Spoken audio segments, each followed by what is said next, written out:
we know that World Malaria Day was on April 25th, which was just about 4 days ago. About 4 days ago, yes. And so today we are talking around the World Malaria Day, but we have a guest from the Ministry of Health, the Lagos State Ministry of Health, and she is the State Malaria Elimination Program Manager for Lagos State Ministry of Health, and also have the head programs, Lagos State Blood Transfusion Services. My guest from the Ministry of Health is Dr. Abimbola Osinowo. Good evening to you, ma'am. Good evening, and thank you so much for having me. You're welcome. And also, Olatubi, good evening. Good evening, Ma. Thank you so much for having us again. All right, so I'm going to start my questioning, ladies first, as usual. Yes, exactly. So, World Malaria Day for 2024, the theme, let's start with the theme, accelerating the fight against malaria for a more equitable world. All right, so tell us about some of the severe complications that can arise from malaria infection in the light of the theme for this year. Okay, before I proceed to talk about the severe form of malaria, I will talk about malaria as a whole itself. Okay. Malaria is actually a preventable and treatable disease, meaning that one can actually prevent it, him or herself, from getting it, and when one has it, one can treat it. Now, when one does have malaria, that malaria can result in uncomplicated malaria. Uncomplicated being that the person would have a fever, usually the case, headaches, sore throats, cough, general body pains, and all of that. If that isn't treated properly, it can then proceed to severe malaria. And now, severe malaria is actually the complicated form of malaria, and it is very common. It can lead to death. But before it leads to death, there are other things that happen before that time. Some of which include unconsciousness, particularly with our pregnant women and children under 5. They are the vulnerable groups that can be affected by the severe forms of malaria. There could also be severe anemia. Yes. So some of those things, the person is unconscious, can result in, sometimes the person may have a seizure. So there's so many other things, difficulty in breathing. There's so many things that can happen, but it can lead to severe malaria, like I mentioned, and that would require, the person taking blood at the end of the day, being given blood, and things like that. Now, I'm going to take you a few steps back. You said it's preventable and it is treatable. Yes. So what happens in situations where you have some people, I don't know if this is a myth or if it's something that we need to debunk right now. They say people who have the AA, where I'm going, genotype are susceptible to malaria, and so they must either prevent or treats malaria probably every 3 months or every 6 months.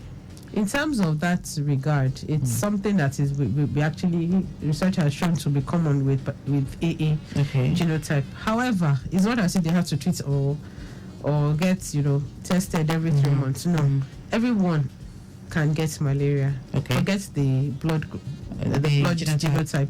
Everyone is susceptible, particularly in this part of the world, to getting malaria. It's not particular. You can't say it may be common, quite alright, but everyone is susceptible to it. And once one gets it, one needs to test to be sure it's malaria. Because there are so many other causes of fever before one commences treatment with the recommended medication, which is artemisinin-based combination therapy. So if we have to look at that, the medication, there are people like me. Anything that has queen, I will itch from here. For the next 3 days, I can't sleep and I will itch. Like, seriously, you could actually see it spreading on my skin. Yes. You understand? And that happens a lot when I take anything that has any form of queen in it. For people, you said also that it is treatable. Yes. How can a person treat it before it gets to the situation or to the level where it's severe? Yes. Now, in terms of treatment, before we proceed to treatment, we need to know that it is malaria. So we need to diagnose it. By diagnosing it, we actually use what we call the malaria rapid test kit. Or we do a microscopy. Now, once it's positive, the person can commence medication with artemisinin-based combination therapy, otherwise known as the ACTs. Okay. And there are so many types around, so many brands around, but that is recommended. You talked about using quinine. Yeah. Quinine, anything that has to do Chloroquine with used to be quinine. the recommended medication, Oh, yeah. but because it doesn't work as it used to, it's we don't use it again. So it's ACTs that we're using. Unfortunately, they don't have quinine in them. So definitely, everyone with malaria can actually take it. Okay, we'll talk about that after the show because I'll tell you an experience. All right, so but let's now talk about the role that blood transfusion plays during the treatment of severe malaria, and let's see how can blood transfusion combat severe malaria in a person. Yes, like I mentioned, malaria affects everyone, but it can be very severe in our vulnerable groups. These are children under 5 and pregnant women. Okay. And severe malaria can be deadly. So with that regard, once medication has begun in these people that do have the severe form of the malaria, it is important that all their parameters are checked. Okay. If for any reason the blood levels are low, then we can come, because most times these patients come in unconscious. So we need to commence on, after we've done the necessary things, we'll need to commence on blood transfusion. Okay. And that would have to, follow the recommended procedure. You don't just take someone's sample and start. You will need to cross match. Yes. You want to be sure that there are no infections and all of those things before you eventually do the results and conduct the transfusion activity. So let's talk about blood products now. What type of blood products can be used to combat or in the treatment of severe malaria? All forms. So All we have the forms. whole blood, depending on what is required. You could have platelets. When you require whole blood, most times it's whole blood because it is the blood itself. Because the kind of anemia that results from individuals that have severe malaria is usually pneumocytic pneumochromic, meaning that they will require whole blood at the end of the day. Okay. So that is usually the type. But then if they notice that there are problems with platelets, the person is not clotting properly, they may require to give platelets or frozen plasma. It depends on what is.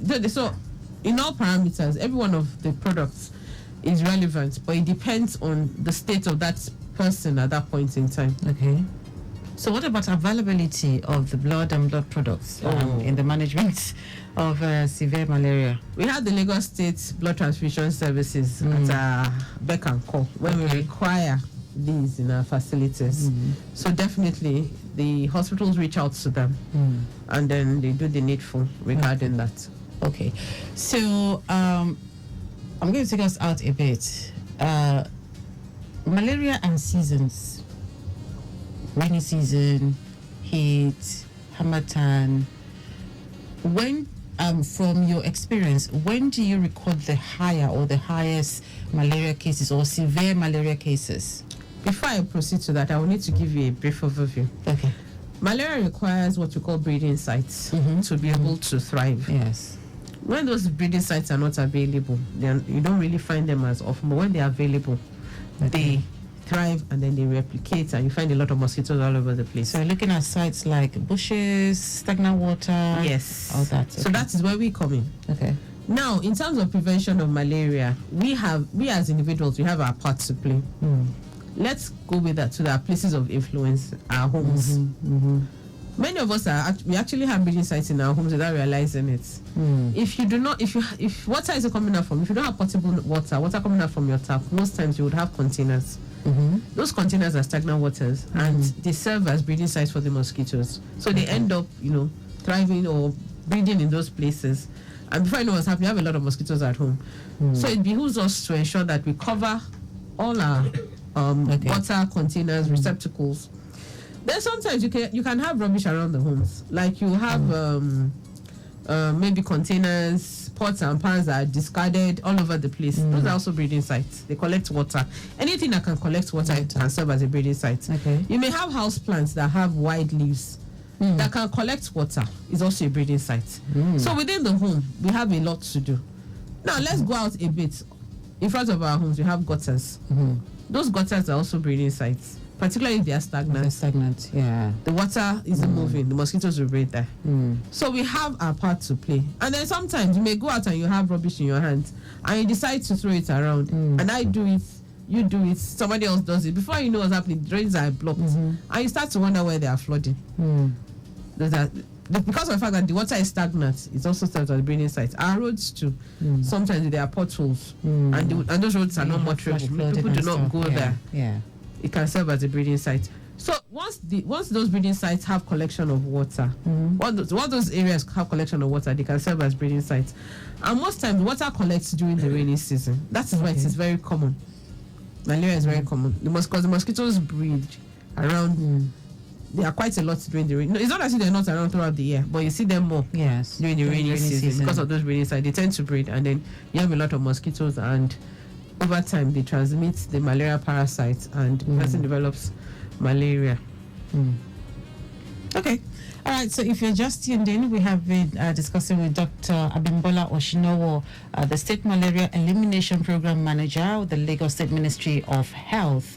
And we've been talking about malaria and World Malaria Day, and the theme and the severe complications, what could cause severe complications of malaria, the types of blood or blood products that are required for the treatment of severe malaria, and of course the availability of blood and blood products, how it impacts the management and the prognosis of severe malaria cases. So she's been answering all of these questions. Let's take maybe one or two updates, and then we'll continue. So far, we have filling stations dispensing, and you have queues at some filling stations, thereby causing some slow movement along some roads. So you're advised to please use alternatives if you find any of that situation along your commute area. This one from Ibejuleki, the length and breadth of the area of coverage is still okay. The stretch of Lekki Expressway from Abijo to Eleko and down to Ibeju is still good at this time. Eleko Junction down to Eleko Inside is still also good.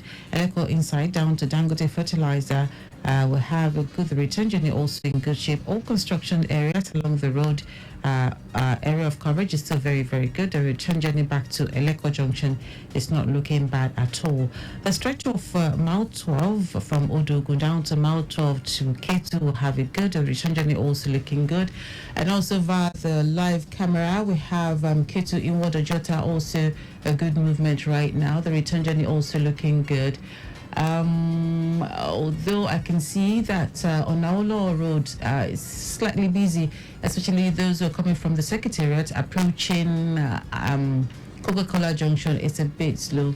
Nothing to worry about. It's just due to traffic light alternation. So let me come to the program manager for Lagos State Blood Transfusion Services, Mr. Olatubi. Explain to us the importance of blood donation in ensuring an adequate supply of blood for treating malaria and other medical emergencies. So the importance of blood in ensuring an adequate supply. We all know that because blood is only gotten from one source, and that is from human beings. That's the blood we use in the hospitals to treat all of this, all of these medical conditions and situations she talked about. Okay. So, and this importance, because of the function is meant to do, this blood is meant to perform, the importance increases, because at that point where the blood is being used, it's already become an emergency. Okay. Right. You remember saying about patients being brought in unconscious. Yes. Exactly. Yes. So the importance of that blood increases. Right. So what measures would you say are in place to ensure the safety and the quality? I know we have talked about this before. Exactly. Ensure the safety and quality of donated blood and blood products used in the treatment of malaria. Okay, so I'll be reiterating myself because we've spoken extensively. It's good to talk about it all the time so that our listeners can as well learn from that.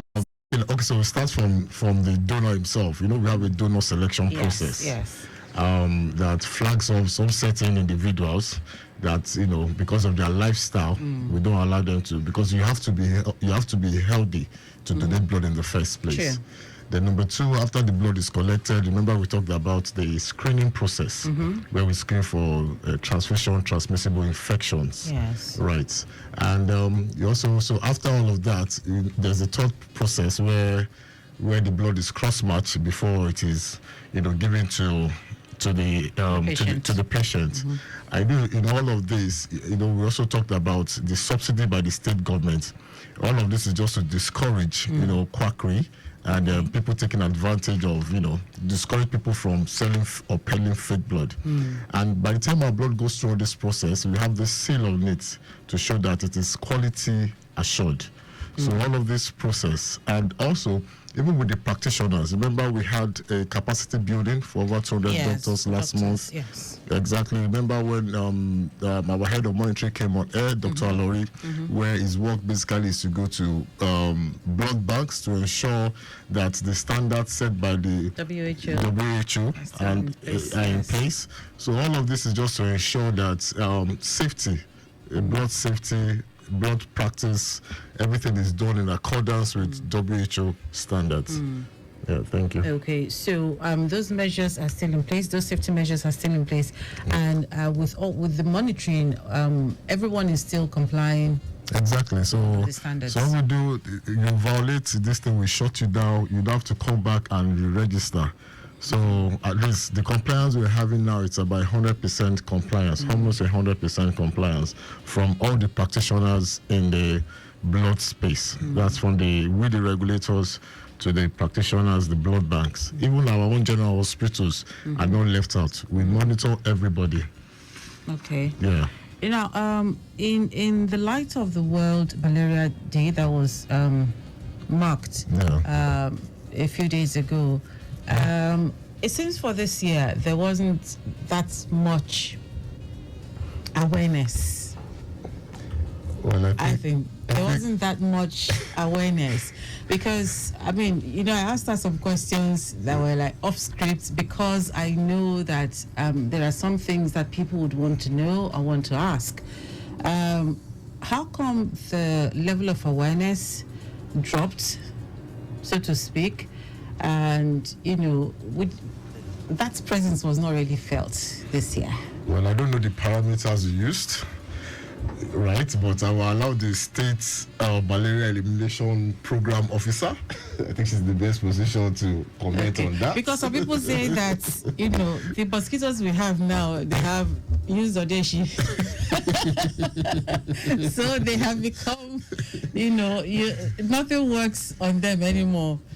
You know, I mean, we see some of the adverts also, commercials, adverts on TV as well, and you know, they're like, I have come, what can you do? So I just want to know, I mean, for the sake of our listeners who are out there, how come the awareness is not as it used to be?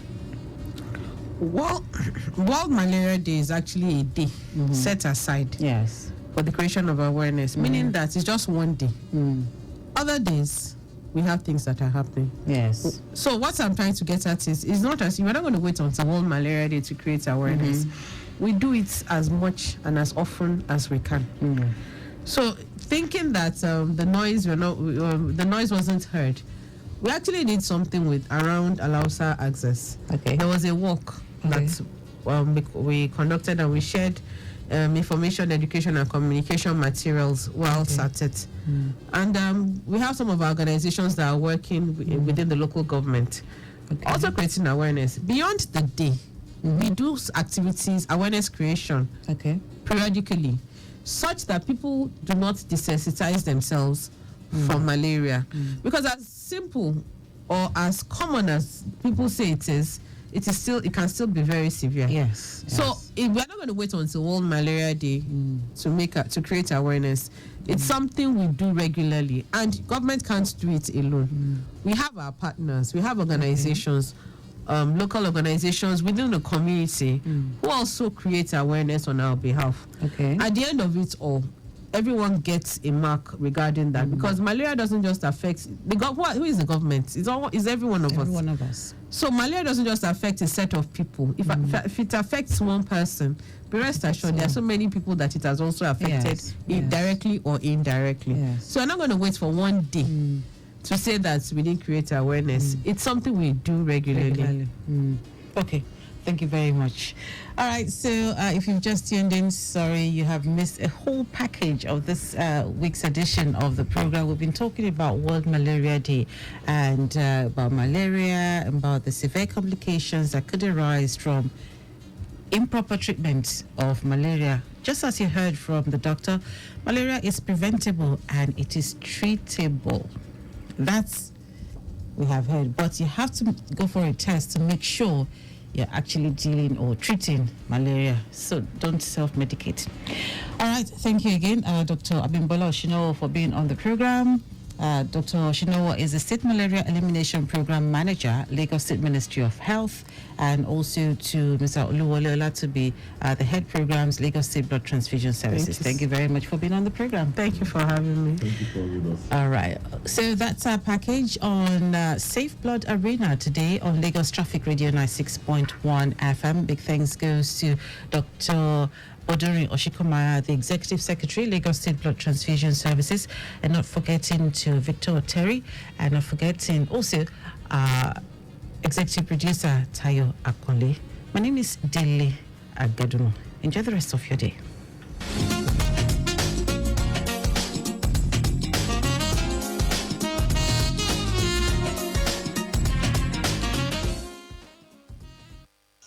Blood donation is an important aspect of healthcare worldwide. Sustainable and quality blood services play a critical role in the health of a society. But in Nigeria, voluntary blood donation can be said to have recorded minimal success owing to various factors such as attitude or myth surrounding the process.